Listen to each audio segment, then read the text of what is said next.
சட்டமன்ற தொகுதியில் திமுக சார்பில் வெற்றி பெற்றுள்ள அமைச்சர் ரகுபதி நம்மோடு இருக்கிறார். அவரோட பேசுவோம். சார், இந்த வெற்றியை எப்படி பாக்குறீங்க? திமுக தமிழக வெற்றி கழகம் அதிக இடங்களில் வெற்றி பெற்றிருக்காங்க.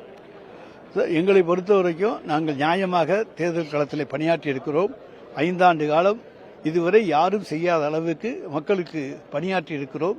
எனவே மக்களுக்கு எந்த இடத்திலே நாங்கள் தோல்வியை தருகின்ற வகையிலே பணியாற்றினோம் என்பது புரியாத புதிராக இருக்கின்றது.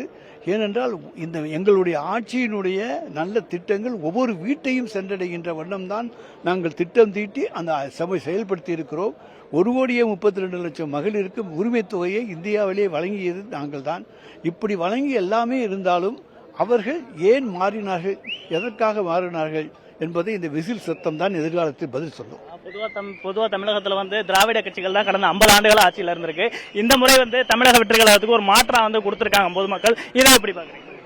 இதை நாங்கள் மாற்றாக எடுத்துக்கொள்ளவில்லை, பொறுத்திருந்து பார்ப்போம். யாருக்கும் பெரும்பான்மை இல்லாம இருக்கே சார், இதை எப்படி? அதையும் பொறுத்து யாரையாச்சும் வச்சு சேர்த்து ஆட்சிக்கு போவதற்கென்று சிலர் தயாராக எப்போதுமே இருப்பார்கள். அவர்களை சேர்த்துக் கொள்வார்கள்.